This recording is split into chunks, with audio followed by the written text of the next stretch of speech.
Hello, everyone, and welcome back to the Aspie Bridge. I'm Suzanne Plumbley, your torchbearer, and I want to tell you that if you don't see any other podcast as an autistic individual, this is a very, very important one for you to watch. From the time you turn 16 and want to get that paycheck, all the way until you decide that you're done working in life, which could be 65 at retirement, or it could be 90. Whatever you think is your retirement date. Don't let Social Security tell you. Don't let a company tell you when you decide your retirement is. This next episode that we're doing today is crucial for your life, for your health, and for your eternal life. We're just going to put it there for right now, and I'll tell you why in a moment. But meltdowns, shutdowns, and burnouts are so important to understand. We have some 16-year-olds that want to work. They want their independence. They want money to spend. But if they're going in and they're working with their neurotypical peers, they may not understand all the things that happen that they need versus what the others need. And the others may look at them and say, why do you need that? But before I go, with all the awesome autistic individuals that are out there in the world on podcasts and YouTube telling you what the traits of autism are, such as Paul Micallef, which is Autism on the Inside, Orion Kelly. They're both in Australia. We have Samantha Stein in the Netherlands. We have Sarah Hendricks in the UK. Temple Grandin here in the US, as well as my guest, Wendy Whitcomb Marsh, who also knows all about autism. So many that are telling you what the traits of autism are. I decided to go with a new mission. The Aspie Bridge, which is behind me, is your freedom to go back into society with an expert who can help you solve the problems of your life. They're not going to fix you. They're going to help you fix your problems or challenges, whatever word you use. I prefer challenges. We do have challenges, but problems are something that you make good or bad. Challenges are things that you can strive and conquer.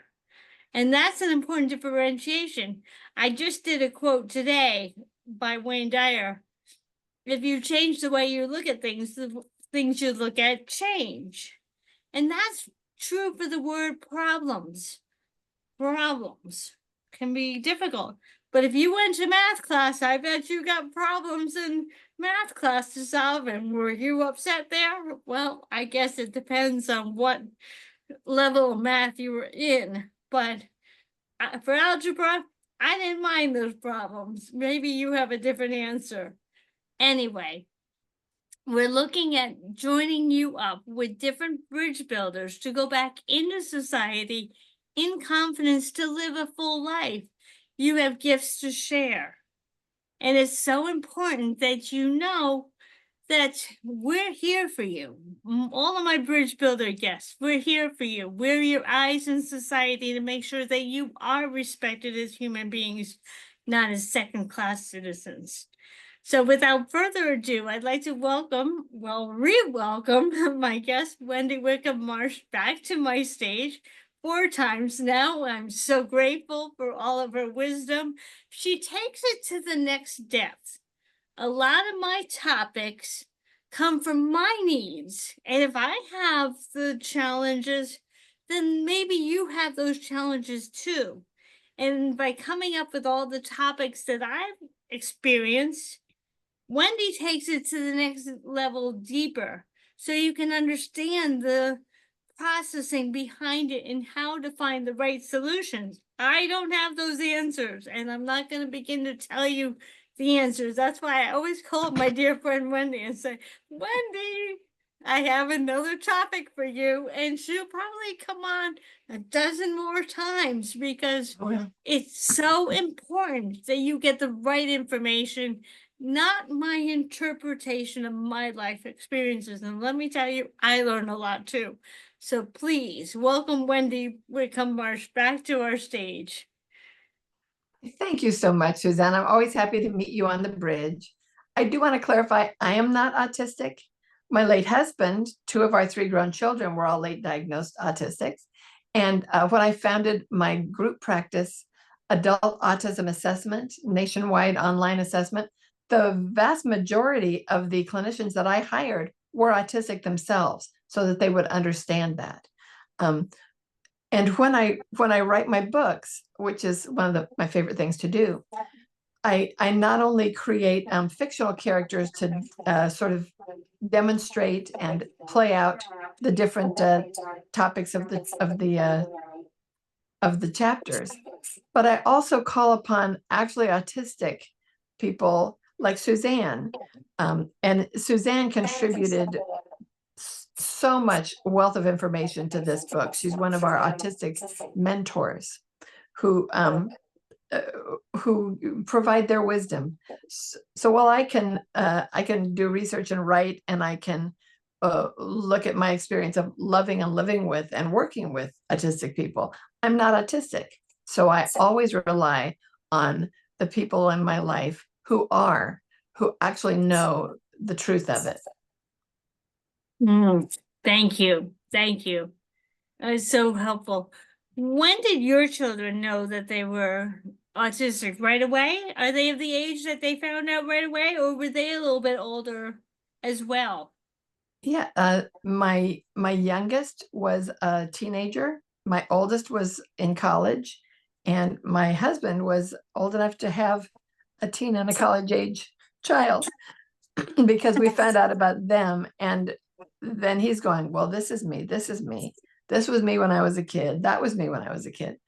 So as a family, we were a majority autistic family until we lost David back in 2009 to a heart attack. But now we're half and half in the neuroprivileged and half in the neurodivergent sides of that bridge. You know, it's wonderful because you're giving your both sides of your family are receiving the help to come together. And when your neurotypical child works with their brother or sister, they have a better understanding and they can help out in their workplace to say, hey, wait a minute, that's not that's too much expectation. And vice versa, your autistic child can say, hey, help me with this social challenge that I'm having. So it goes back and forth. And then to put you at the top with your experience, what a dynamic family system that is. Well, we have fun. I will say that these people are, my favorites, and I couldn't have asked for anyone better to spend the pandemic sequestered with. We just kind of circled our wagons and we had a good time. That's great. I have to be quite honest to say that I did not have a problem with the pandemic either, because so many of us who are autistic, we've already been in a situation where we find things to do even at home. In fact, that's one of our safe places. And I can do so much in my home. I have so many projects that are going on. So, oh, you mean we're shut in? Well, that's not any different than what I've been already doing. And I've been doing it with love because I find the projects to do. So, Yes. yeah, the pandemic wasn't a big challenge to me as well. Now, I did find among the people that I've worked with that many autistic employees who had to work from home became so much more productive. They could control the sensory environment, they could control the social environment, and they could just work. Whereas other employees might struggle with it. It's like, I want to be able to walk down the hall and talk to someone around the water cooler or the coffee pot. And they struggled, but our people thrived and were so productive in their work. The problem came if their employers said, now everybody must return to work, then it just plummeted, because they'd had that wonderful experience of working without all the stuff going on, getting in the way.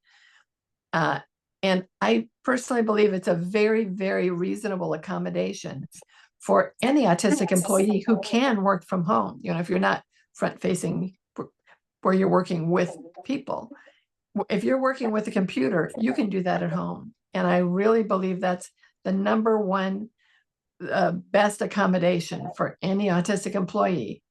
And it's good for the employers too, because they're getting more product, more work. And I would wish that everybody could do that.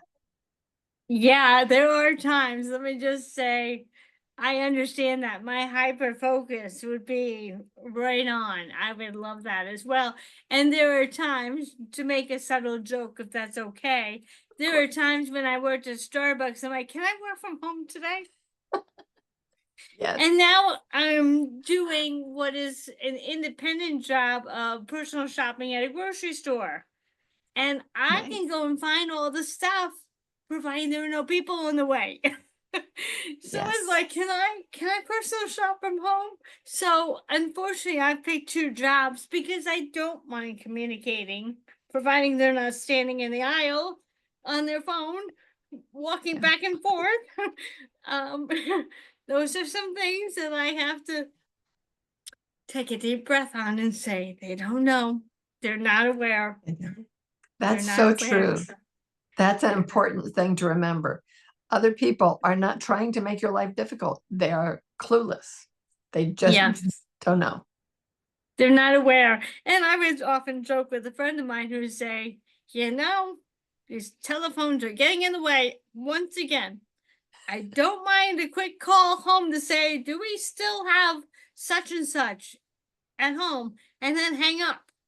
But these people who walk around having a conversation, thinking that they can talk while they're in the grocery store, they're not moving very fast and they're weaving around. Now, I have a 6-foot tall cart that I pull that often has waters and everything on it. I can't stop at a dead stop if you come out of an aisle. I mean, we're the traffic lights in the grocery store to keep us safe. We need those. Yeah. We really do. We really do. And I'm bigger. I have a cart, but that means I can't stop as fast. It's like a Mack truck coming up against a little sedan. Yeah. Don't pull out in front of that truck. Do not. Anyway, we've had some fun. We now need to get a little bit serious because this is such an important issue. Meltdowns. Wendy, I'm going to let you give us as close to the full definition, and then I'm going to explain a story that I have, and then we're going to kind of go back and forth if that works for you. Sure. So how would you define meltdowns to all of our audience that may be listening to help their autistic worker, if they're a leader or a co-worker? Okay, I think that's an excellent question. And I would want more employees to be aware of it. And that is, a meltdown is not a tantrum. A meltdown is not purposeful. It's not trying to get attention. It's not trying to manipulate. A meltdown happens to the person because of often sensory overload, social overload, being given multiple demands or questions without being able to process the first one all at once.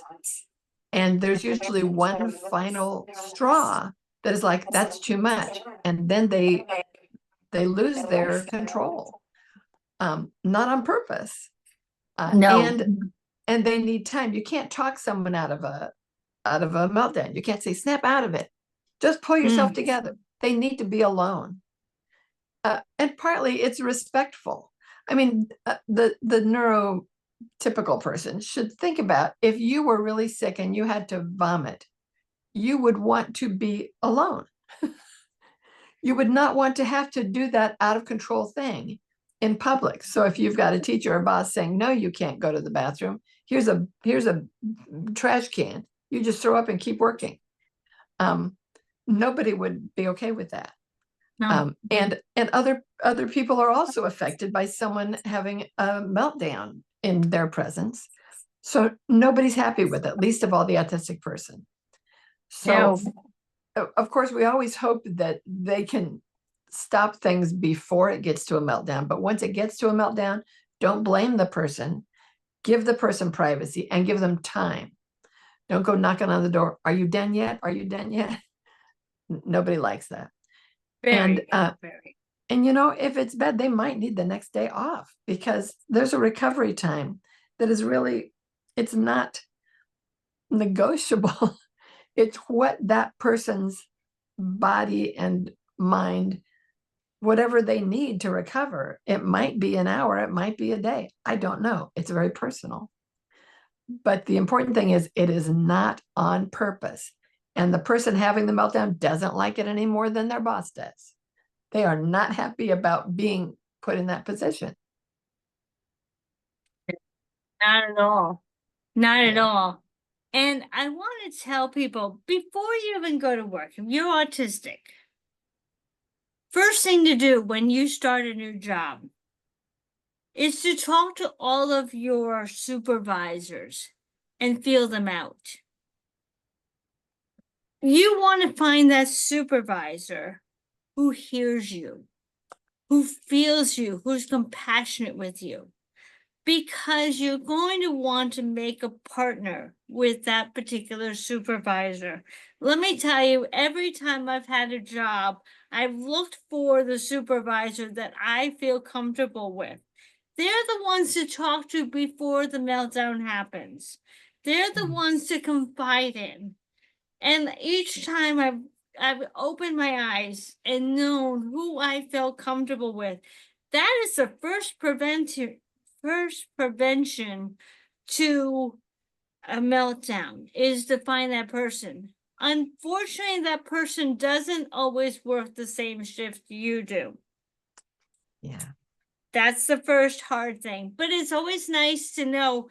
And I've even made a point, and you can too, to thank that person. In fact, we just had awards, and I put her up.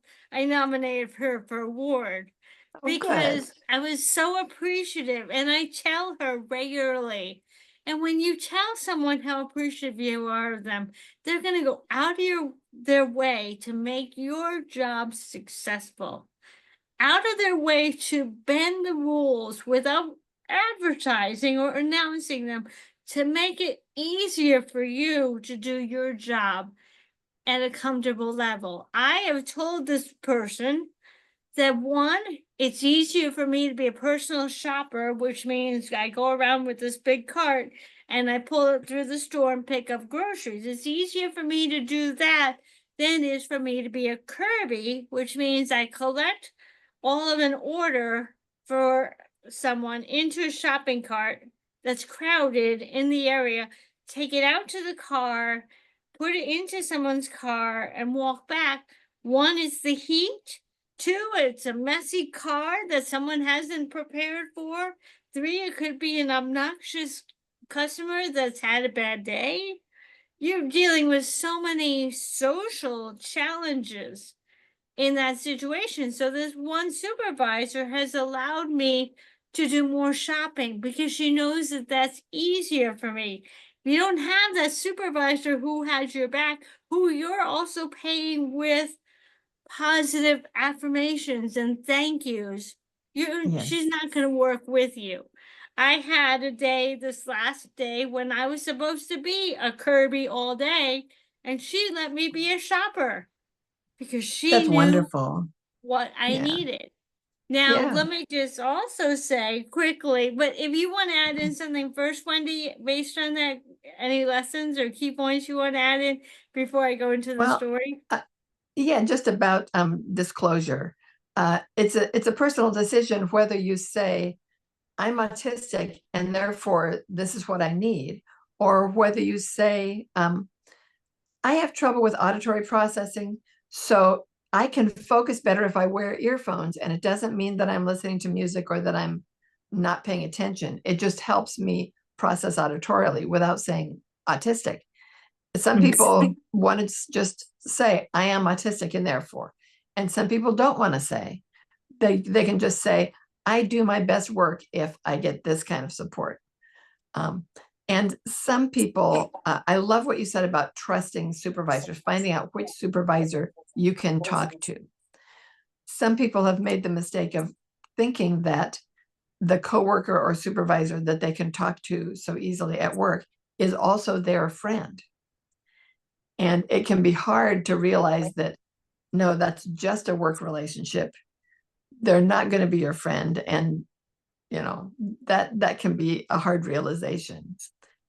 But if you can find compatible people that will support you and be there for you, that's the most wonderful work situation when you can, like you said, go to them and tell them what you do best.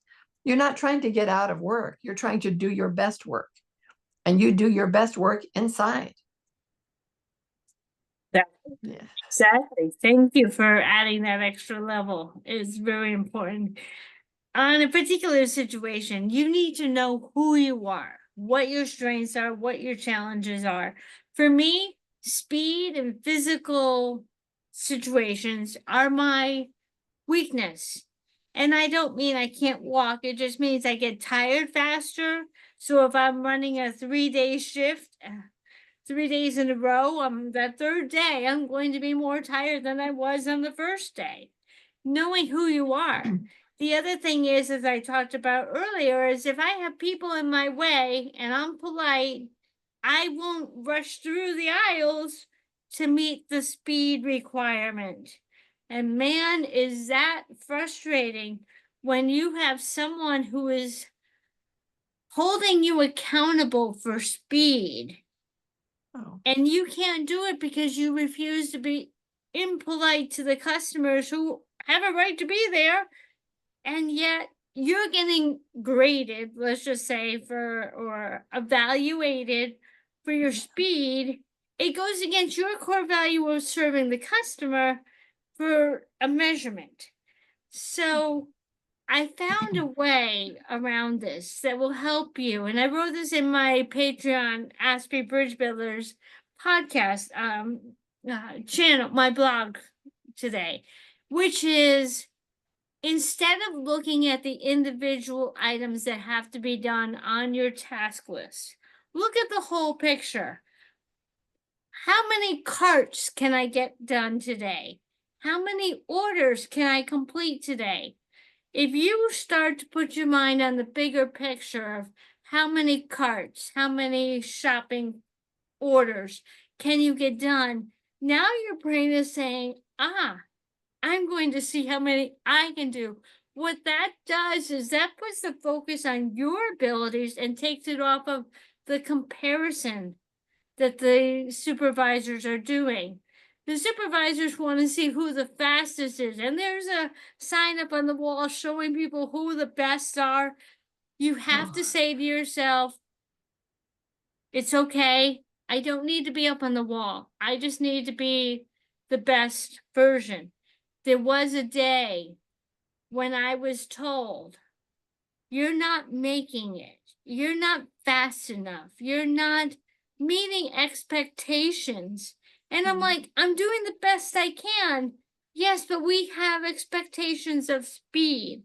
Can I tell you how stressed out I was the next time I went out with a cart? I did have a meltdown because I knew I was even slower because now I was focused on how many items I picked up. We need to help our managers know, please accentuate the positive, eliminate the negative. And what that means is focus on what I have accomplished, not on what I haven't. Yes. That's so helpful. And I wish that more supervisors would do more of that. I think everyone thrives in that kind of a situation. Yeah, we are big picture lookers. And if you yourself, it's like going back to school. How many of you had exams with essays on it? I can tell you that when I would look at that exam and I would see 3 essay questions, my hand was already tired. But if you say, I'm going to take one question with the most value and I'm going to write that one first, Or you self-advocate and go up to the professor or the teacher and say, can I bullet point it for almost credit? That's a lot better than getting a 0 on that answer. Yes. Anyway, you have to self-advocate. That's the answer here. Self-advocate and go up to that supervisor and say, these are my abilities. This is what I can do very well. Can you please stick to those situations instead of putting the punctuation on my speed? Then that's going to ward off the meltdown because you feel overloaded with what is not possible or something that goes against your core value. A lot of us are justice and we watch out for the person. Can you imagine me sticking my arm around a gentleman and grabbing an item off of the shelf? That goes against my core value. But sometimes that's what they expect of us to do to meet the speed. So that's just my story. Maybe you have a similar one. Put in the comments if you have a similar story where you were overloaded or had expectations that you felt were against what you were able to do. Yes. Now, Wendy, let's go and talk about shutdowns. How are shutdowns different than meltdowns? It's sort of a difference between external and internal. They can be equally debilitating, but with a meltdown, everybody knows it is outward. People might be crying or screaming. With a shutdown, they might become completely catatonic, unable to talk, unable to respond or move, and they're just kind of frozen from the same cause. Yeah, And it's just like the other side of the coin. it is. It really is. And going on that whole thing, there are many times that I'll be coming out of an aisle or trying to go into an aisle and there are boxes and there are people and there are everything's around and I'm feeling overstimulated by having to navigate this big cart down an aisle that's already full. Now I can just go down and deal with it, but I know by the time I get to the end of the aisle, I'm going to be frustrated. But if you focus again on how many items can I get to closer to the completion of the cart, breathe. I found another item, breathe. And if you focus on what you're doing well, then you're going to find that you can handle it. But there are times that you're going to say, I can't do this right now. I can't go down that aisle. I can't, I know that I'm asking for my senses to shut down if I'm going against the tide. It's like trying to canoe upstream or go against traffic. It's hard to do. And we, of all people, know where our limits are. We know that if you go down that crowded aisle or you're in the mall and it's busy at Christmas time, you know that these are times that you're going to have to take the extra breaths, find those quiet places to go when you feel overloaded before the shutdown, because we know, and this is what Wendy was talking about, we don't want the meltdown. We don't want to fall on the floor in the middle of the grocery store and say, I can't do it anymore. So we will implode. Let me tell you, and I'm going to ask Wendy this, imploding is not less harmful than exploding. Yes, that's right. It's two different versions of the exact same thing. Yeah, and they're hard. They're hard because we don't want to cause a scene. A lot of people are like, come on, you're making a scene. It's like, it's not what I wanted to do, you know. It's not by choice. And I remember back to when I was a child. I was 10 or 11 and my mom's like, you're too old to have a temper tantrum. Well, I can tell you in 1978, we didn't know what No, meltdowns were. We no. didn't know why meltdowns happened. And yeah, we probably thought we were having a temper tantrum. Yeah, but it wasn't. No, it wasn't. And sadly, there is a large demographic of us who were born before 1990 that never got the resources we need, which is why I'm here today with all of my guests to give you the resources you never got back then, to And give you the information. Go ahead, Wendy. oh, I just wanted to share. I've started a 5-part blog and video series about this very issue. And the first one is on my author blog at wendellwhitcombmarsh.com. And it's about control. And the first one is, what does it mean to be out of control? Now, over the years, when I used to work in the schools, parents and teachers would ask me, what can we do about this child's control? They're out of control. And you know what? I'm not working with parents and teachers to try to change somebody else's control. I want to talk to adults, and they can choose. If they say, I don't want this to happen, what can I do? I would like to have that conversation. I don't want to talk to their boss or their teacher or their parent to say, what can we do to that person? It's like, no, they're an adult. And so this series is aimed at people who have struggled with being out of control, who, like we said, hate it. They don't choose it. And they're looking for ways to take over better control for themselves and to regain that. So, the first one is out on my website now, number 1, and the others will be up there, and I'll be putting them in my newsletter. The first one already came out in this month's newsletter, the first episode. But that's Wendy, would you put that in our Aspie group Facebook page, your website where we can find that? Yes, I will do that. You will help me remember, probably. Yeah, I'll put it in the comments right under today's podcast so that people can go and find that. That would be most helpful. Because I know we came here to talk about, partly to talk about my newest book that just came out this month. But when you were talking about that, I just realized this is another connection that we've made here. There we go. There we go. And my publishers would not be happy if I didn't show you a picture of the book. So is it okay if it's not a picture, it's the actual because book? it's in the workplace. Look at that. Yeah, this is Working While Autistic, Thrive in a Career You Love. And it's the 5th book in the Adulting While Autistic book series. Probably the last one in the series. It's going to be a 5 and done. I can't wait to read that one. I need that one. Yours is coming in the mail because you had so many wonderful words of wisdom that after each chapter that you had something to say about that topic, and they're all in the book. So I hope all of your fans will get the book.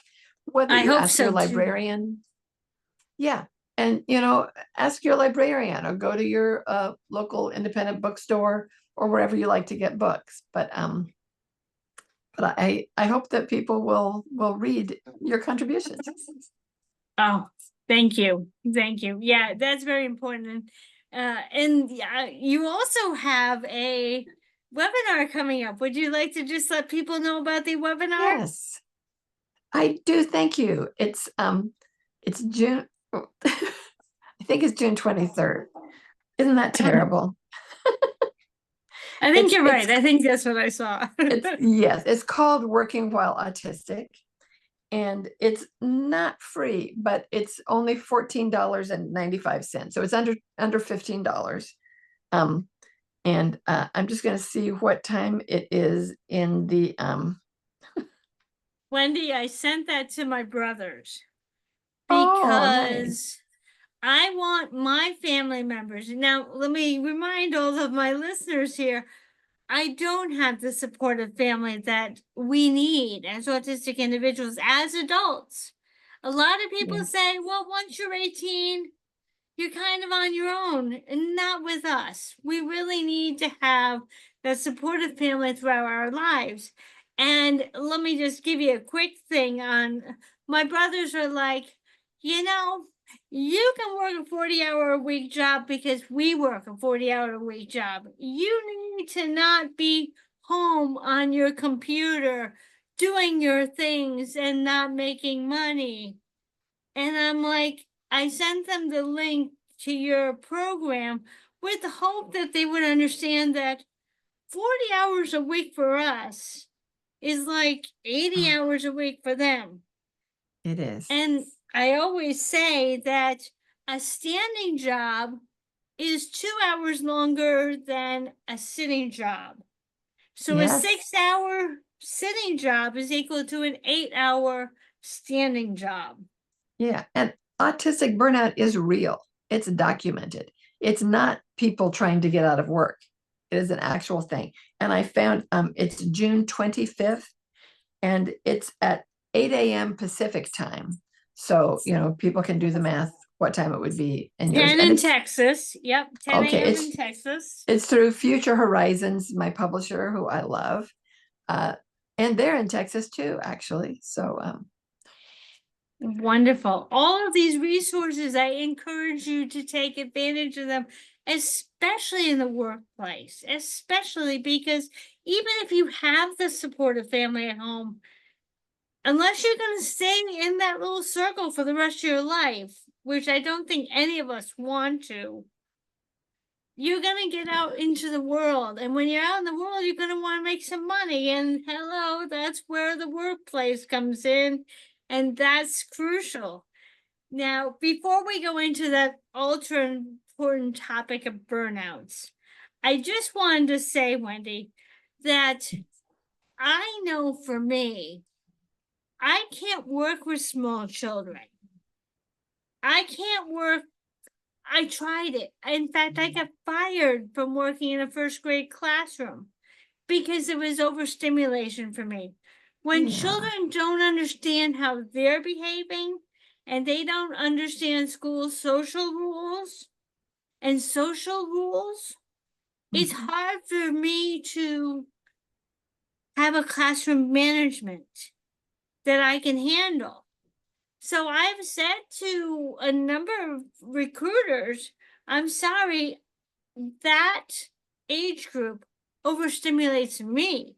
yeah, And I want to stress the point of saying to all my listeners, yes, we're autistic, but we have to know where our comfort level is in the workplace, which is what yes, Wendy was talking about.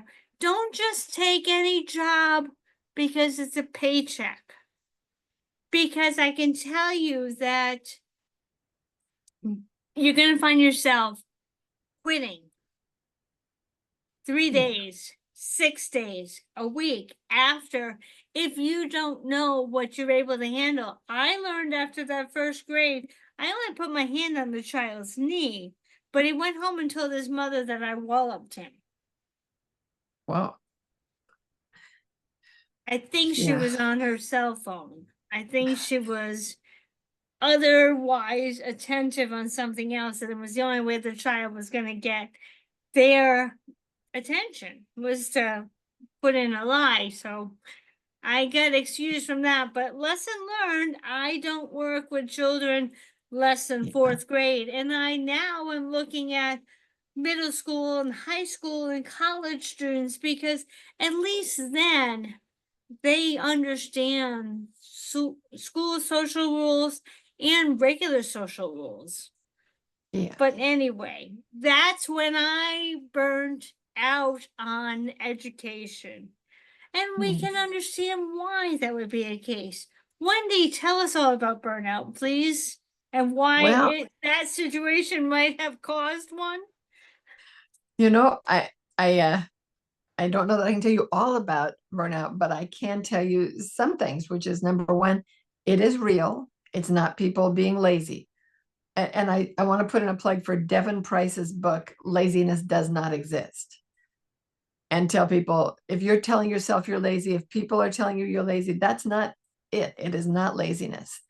Um, And the situations that happen, and usually it is sensory and is social and it is tasks, like too many tasks without clear, instructions, confusing instructions. When those happen like all at once, they can result in either the meltdown or the shutdown. And that's like weather. But if you look at over a long time, like climate, that's when the burnout comes in. It's like a long term. So weather is, what is it like today? Is it raining?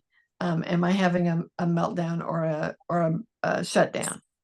And then climate is like, what is the weather like in Southern California? It's usually like this.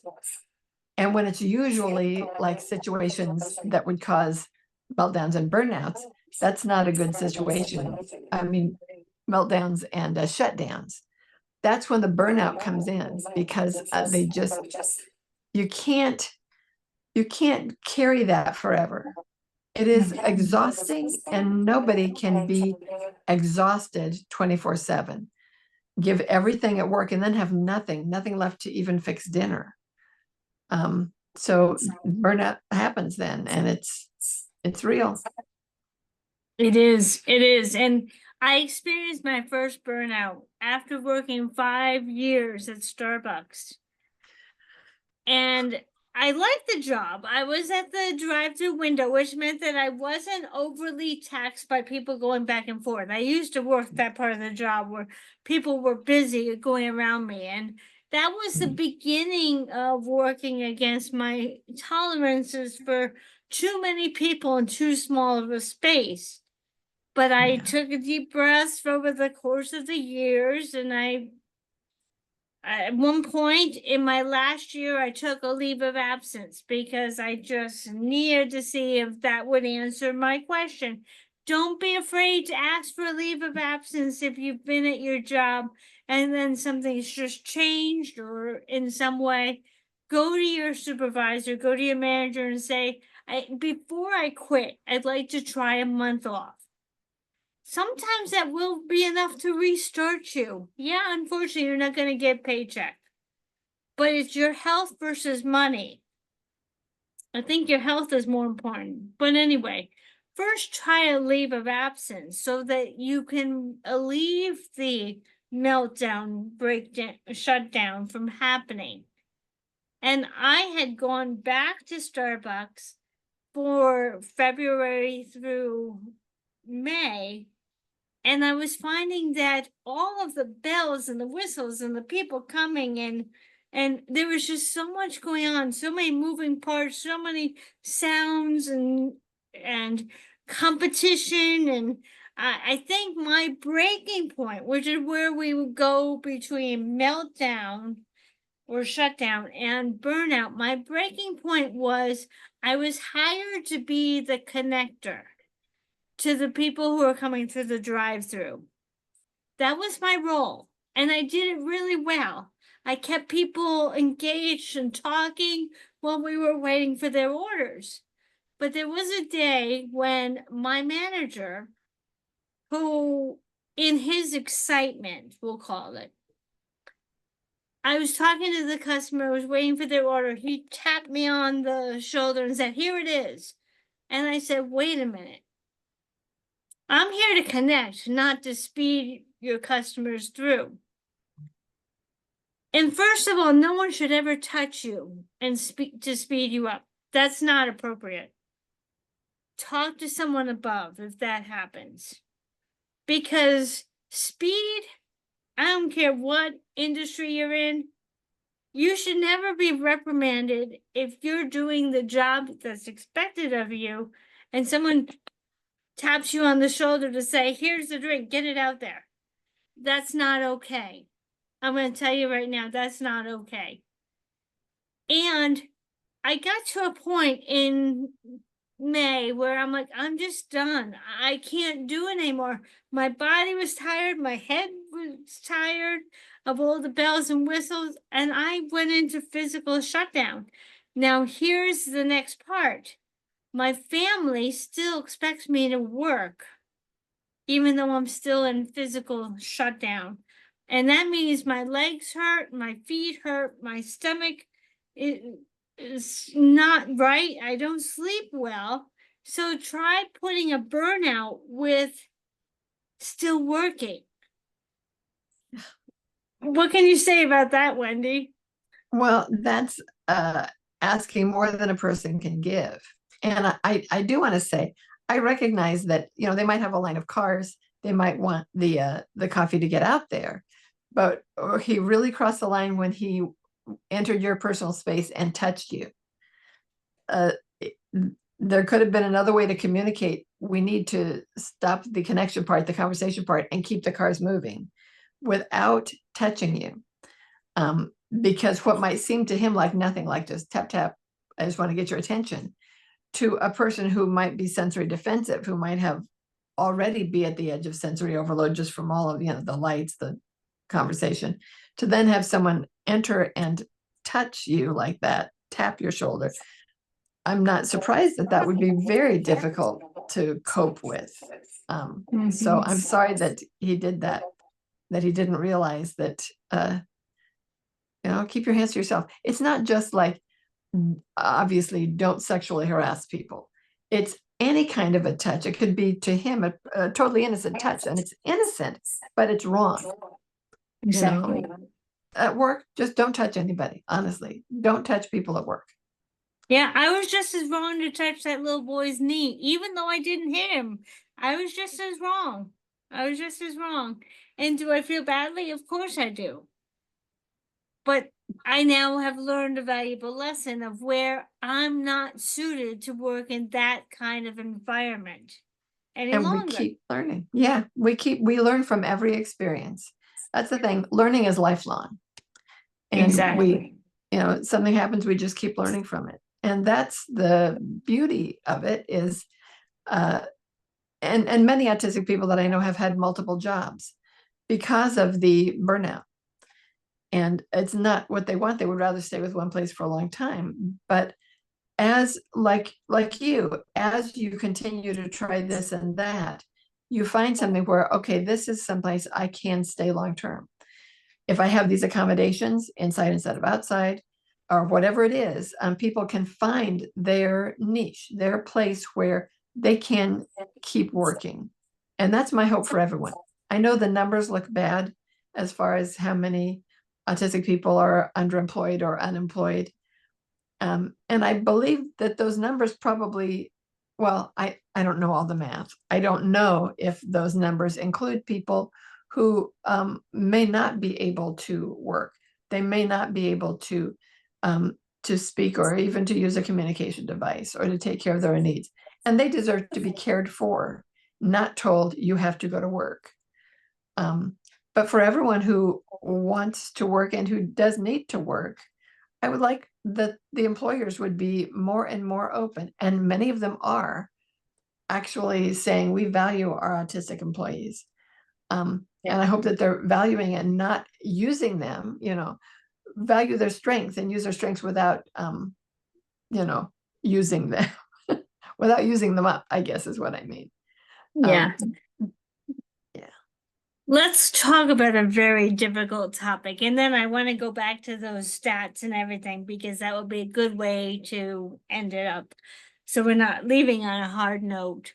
Wendy, we know that when individuals who are autistic go to work and they have special accommodations, special needs in order to fulfill their job, and they have coworkers that don't understand those accommodations, bullying can happen.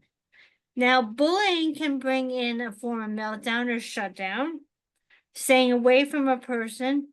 But if it happens over and over again because someone needs special accommodations, such as me not wanting to be a Kirby anymore, for instance, just wanting to shop because being a Kirby is too much for me. Oh, why does she get to be just a shopper and I have to be a Kirby? Well, I'm sorry. It's not that I don't want to be, it's I can't. But what I'm getting at is people don't understand our accommodations. So bullying may come in. But likewise, if someone said to me, you can't shop because you're not fast enough. You have to keep being a Kirby every day when you come in.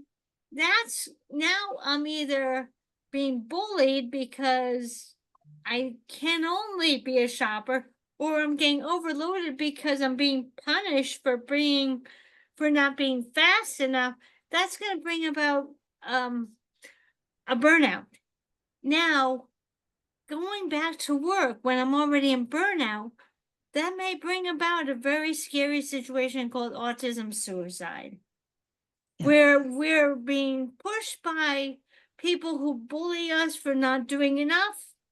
And we're also getting pushed by our own body saying, can't do it anymore, can't do it anymore. And eventually we're like, we're no good anywhere. Why bother? And that is a tragic reality. There are far too many autistic suicides. And I think the autistic people I know feel things very deeply. You hear things like, oh, lack empathy. Well, that is just not true. Every autistic person I've known, and there have been a bunch, and they've had empathy, often extreme empathy, just significant extreme empathy. None of them lack empathy.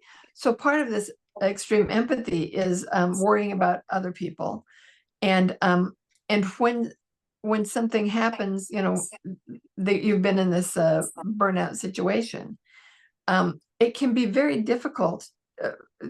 We know that many autistic people have the ability to really laser focus on a task or an interest or whatever is at hand. If they laser focus on how bad it is right now, it's too easy to lose sight of it could get better, and it will get better. It's like, you remember those old movie reels where you've got like two reels and all the movie tape is on the side and it's moving. As you go through, there's a frame, like in a movie, something terrible happens in a movie. So there's a frame that's like truly awful. If that frame was the entire movie, why live? It's like, if this truly were the way it was going to be forever, why even bother going on? But the truth is, that's one frame. And maybe you've had multiple frames like that, but you haven't seen the frames that are yet to come. You haven't seen what good things might be in store for you. So the hard part and the important part is to not act out of what you see on that frame. Don't take an action impulsively. And some of our autistic folk are also ADHD, so there's an impulsivity, and many suffer from depression. I shouldn't say suffer, experience depression and anxiety. And when all these things work together, that's when you need to make sure you get the help you need to reach out to find someone to get, call a helpline, call one of those suicide helplines, because that's free. And connect with someone who can get you to see, okay, this space is terrible. This one frame of the movie is really bad. Let's let the movie continue. Just take care of yourself now, do whatever self-care you can while the movie reel continues, and then see what comes. There might be wonderful things in store, or something new, something different, a different job, a new hobby that would be so cool that you could put up with work. Some people love their jobs, some people don't. Any neurotype. Some people don't love their jobs, but they love what the jobs let them do, which is to follow their hobbies and their interests after work. So just getting past that moment of everything seems terrible, getting a connection to help you get past that to it's been terrible, it can get better, because it really can get better. And it does. Can. Yeah. And It really I've seen, can. yeah, we've seen it time and time again. People struggle with a certain situation, and then maybe even just a month later, there's a whole different perspective. And it's like, if their life had ended a month ago, they wouldn't have what they have now. So yeah, suicide hotlines. Maybe can you put a suicide hotline number in your Yeah. thing? Yeah, we can You put were that probably onto already the going to do page. that. Absolutely. No, that's crucial. We should add that in. I will get that right after this. But yeah, your life, there are so many other things. You're just in the wrong place. That's all. You're in the wrong Temporary. place. And if you feel that you don't have the right space to go home to, perhaps the reason why you're in burnout and you're going back to work, then you go home and you try to talk to someone at home and they're not helping. I have a new program that I'm going to be talking about in the next couple of weeks called Chosen Okay. Mothers.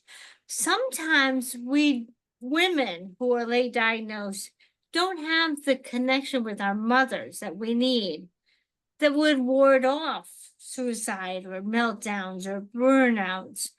And what I want to do is I want to connect women who are in their older years or seasoned years of 60 or older who are sad and lonely because they don't have anyone. And then we have an autistic individual that needs a mother that can care. Can you imagine the connection we would make called Chosen Mothers, where if you don't feel your own mother is safe to go home and have a safe place to land, another woman in your community might be feeling lonely and sad because she either couldn't have children or she unfortunately lost a child due to cancer or tragedy, but she has love in her heart and matched them up.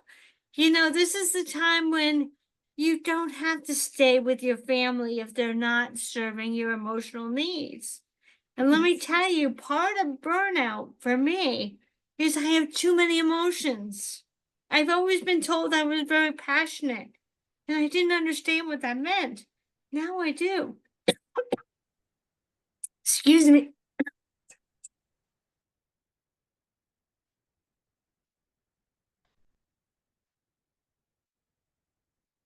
Here I am getting passionate. But anyway, our passions, our emotions. Mhm. It can be part of the problem for him self-regulate. Yes. And that's another thing to watch out for. As Wendy was saying, we are empathetic. Don't Yes. ever let someone say, oh, you're autistic. You don't have any. Uh, Go ahead, Wendy. well, I guess if we're wrapping this up, what I want to tell people is you deserve to have accommodations at work. You deserve to have work that supports you, and I hope that that's what happens for everybody who's listening. Just take a deep breath, marshal your strength when you have it, and go forth boldly. And I wish you all the success. Yeah. Now that I get myself back, I do want to introduce one more topic if you have time, Oh, Wendy. well, okay, let's do it. All right. There is a difference when you go into a workplace. And they're going to say to you, we are an equal opportunity employer. Mhm. That means, by law, that they cannot turn you away for gender, race, culture, or disability. Yes. That's called equal opportunity. They cannot deny you a position based on those circumstances. However, inclusion opportunities are not equal opportunities. Inclusion opportunity means that your leader, your manager, your top person that you go to that has hired you, it is their responsibility to find a way, unannounced, quiet. They don't have to advertise it. In fact, they shouldn't advertise it for bullying. There should be a way that they are willing to find the compromising opportunities within their department so that you can work successfully without being held to the same standards everybody else is. That's inclusion opportunities. For example, I shouldn't be held to the same speed requirements as their 25-year-old neurotypical boy for a couple of reasons. I'm not a guy. I don't climb like guys do or reach the fifth shelf. I have things that I require, tools I require in order to get something on the fifth shelf all the way back. That's an accommodational tool. Let me tell you, Yes. that's an accommodational tool. I can't be held that I'm going to get that same product that a 20-year-old guy can get. The other thing is speed. You shouldn't be banged into a square hole if you're round because you're trying to make the same numbers that that 25-year-old guy can do. And even there are older neurotypical individuals that are willing to climb up the cart to get what they need or speed around the people that's not your responsibility to match the neurotypical standard. And if your manager's not willing to give you inclusion opportunities where you can succeed, that's unfortunately not the best job for you. Yeah, and it's unfortunate that many employers, they have to say that they're equal opportunity, and they are, but that doesn't require them to hire someone whose disability means that they cannot do the job. Someone who is deaf would not be good at answering the phones. Not that they couldn't do it with a whole lot of accommodations, but they're going to hire someone who can hear to answer the phones. Exactly. And if they say we're losing money if we hire too many people who are slower than these other people that we could hire who are faster, then a lot of employers are going to look at their bottom line.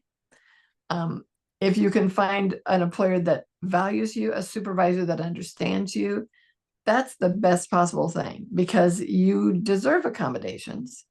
And it is a fine line to walk between what the employer must do and what they could do and what we think they should do.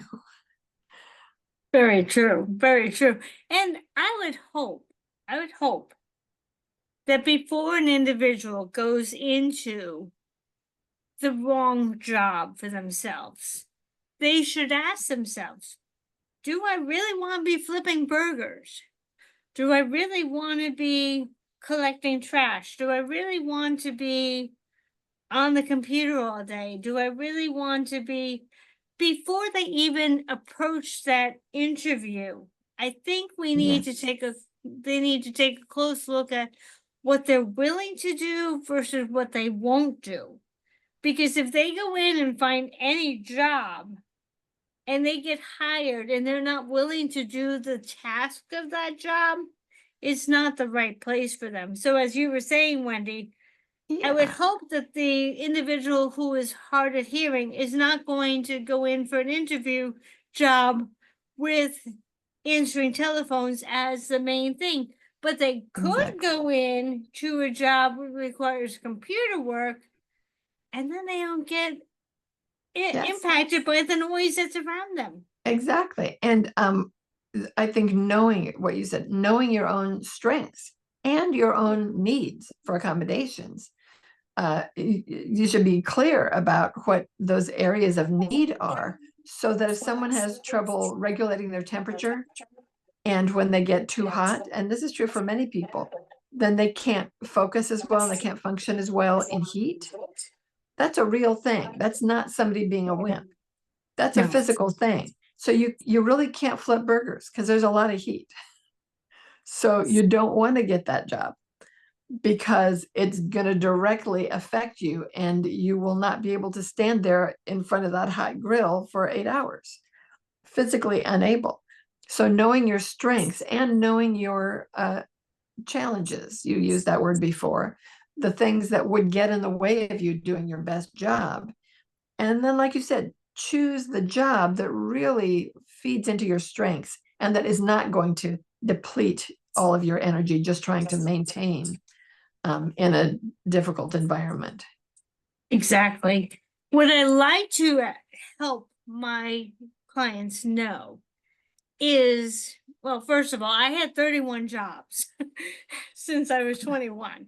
So don't be afraid of the job number. I had someone say to me, "How impressive." I'm like, yeah, no, not really, but thank you. That's all you can really say to them is, yeah, no, not really, but thank you. Yeah. I do like to encourage people to think before you take an interview, because the interview itself is going to be emotionally dysregulating if it's all Q&A. And I know you have a section in your book about interviews, which I'm going to be Yeah. reading that one very carefully, because Oh, that's thanks. where I begin. My family's like, it's a numbers game. Keep doing interviews. Keep doing interviews. 25. No, no. That's where I know I shut down. 5 It's interviews. exhausting. It is exhausting. It is exhausting. So think carefully before you take an interview. First of all, also very important that I've learned, find out if they have one of those personality tests as a requirement for employment. Because I'll tell you, Target and CVS, Home Depot, 3 of the companies that I just listed have what they call a personality test or survey.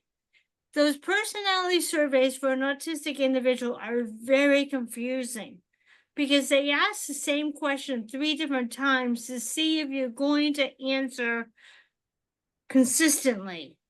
And if they change the way the word is coming out, we interpret it differently. So ask them before you interview, do you require a personality test in order for me to get the job? Stay away from those. I hate to tell you, if you love Target, but Unless, sadly, yeah, unless you're one of those people that loves taking tests, yeah, which I think there might be some. Now, there I might wish, be. yeah, one thing that we have done, and I just sold my practice to a wonderful new owner as I retire yet again. Dr. Rajan is the new owner of Adult Autism Assessment, and I can just see them going even further and just growing. But from the beginning, when I started it, whenever we hired someone new, because they live across the country, all of our interviews were virtual like this. There might be like there'd be 2 of us and there'd be 1 of them all on the same Zoom. We always emailed them like in advance every single question we were going to ask in exactly the same wording. They could answer it for themselves. They could write it down. They could have it in front of them. And then we asked the exact same questions that we told them we would ask, nothing else. And why wouldn't everybody do that? Because it's not only autistic folk that would like to know what they're going to be asked. And Right. I don't think there's a benefit to surprising someone like, gotcha. No, In fact, no. there's no real benefit to that in my book. Let's end on a positive note and just say, if it were up to me, I would like to have 3 forms of interview that any autistic individual could choose from. One is the Q&A. One is a presentation. Get me up in front of a bunch of people with a PowerPoint, and I could blow them away. Ask me a question and I'll freeze up. Or an on-the-job trial project, where so many of us can do the job, but the Q&A stops us. And yet, answering questions is not part of the job responsibility. If it were, that wouldn't be a good job for that person. But for me, get me up with a PowerPoint and let me tell you how I can make your company better. I'd have the job every time. Yeah, and it's unfortunate that so often businesses give jobs to people whose strength is interview. That is their strength. But they should be giving it to people whose strength is doing that job. Thank Because you. a lot of those people are autistic, but they might not shine in the interview process. Timble Grandin wrote that she never got a single one of her jobs from an interview. She had a portfolio, and people would say, just hire her. Just trust me. Just hire her, because they knew her strengths and her talents. And they also knew she would not do well in an interview. That was not her style. I'd like some of those opportunities because I could do the same thing. We need to open up our world to more options in interviewing, I really believe. Yes. But all right, that's a positive way to end this. Let me ask you if you have any further things that you didn't think that we covered that you'd like people to know. Well, there's a lot in my book, because I spent some time writing it and gathering all the things, not just about being prepared for work, the job search, the interview process, what to do once you get hired, to keep the job. What does work ethic mean, and how can you have good work ethic, which is what employers want to keep people who have that. But also, there are times in everyone's life when there's a pivot. Maybe you get fired. Maybe you have to quit. Maybe you need a side hustle in order to pay the bills. So that's another thing that we talk about. And finally, retirement and beyond. So the book really goes from the very beginning through retirement. And I hope that there's something for everyone in there. And again, ask your librarian about it, because if you can just check it out for free, do that. Right. In this time when we may all be challenged because corporations are scared by the politics of our world right now. Yes. And the concerns that they have over some of the big leaders saying that I know what you mean. Yeah, I hate the fact that we started out 2025 with a bang. And at the level of fact, they have caused some great concerns in companies in hiring the autistic demographic, because the companies don't understand, one, the 3 levels of autism. Yeah. And 2, that some of the autistic individuals are able to communicate like I do. Yes. They don't understand. And that's why a lot of autistic people are not disclosing their autism. They're choosing to say, I do better when I work alone because I am easily distracted. I do better when I wear earphones. I do better when I don't have the electric lights. And most importantly, this is anybody who possibly can, working from home. You control the environment, you control the social aspect. And if you can get yourself a job where you can work from home, just prove to them that they made the right choice by doing the work, and you'll be able to when you're in your own safe place.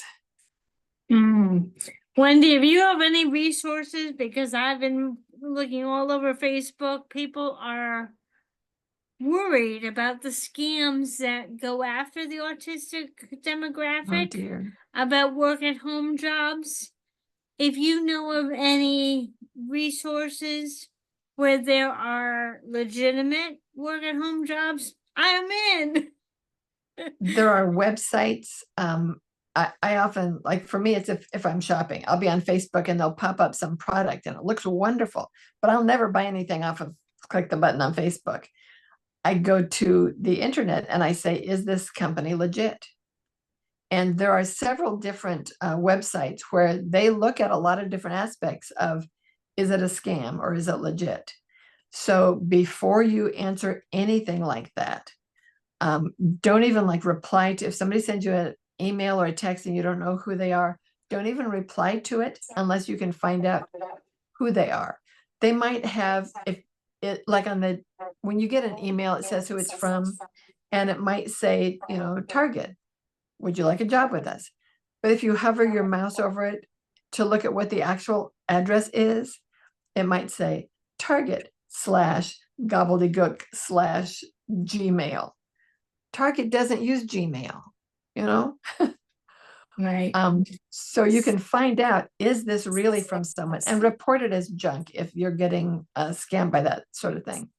And don't Yeah. follow up on anything that feels, if it feels like it too good to be true, it might be a scam. Check out online what other people have reported. And like, is this company legit? And is it risky? Exactly. I know for a fact because I talked to someone at the commissions, workforce commissions. Indeed is one you can trust. Okay. And if you find an offer for a job and you click on it and it doesn't take you to that job, that's key that that is not a real job. Oh, and you probably want to look at their address before you click on it, because if you click on it, they might then have some of your information, or at least they know this is a real address. It's not just, there's somebody who lives here. We can send them more different kinds of things. Very good, And because we none get of us need more overwhelmed. scam. Oh yeah, we get it can be overwhelmed with overwhelming. emails. I can say that. Well, I want to Yeah. say thank you. This has been a very full and a little extended podcast today, but so important. Your Well, life thank depends you. on it. And I want to appreciate Wendy for being here as my expert. I so appreciate you. I'm always happy to come and meet you on the bridge, Suzanne, and have our conversations. Thank you for much. asking me. Next week, I have a fun astrologer who's going to come and tell you what your sign says, and she does it from a scientific, not from a out of the world opportunity. She has factual information what your life will look like, and that's going to lead us into a very fascinating July. So I hope you'll come next week to learn what the stars may say for you, and then we'll go from there. I hope you have a wonderful day. Bye.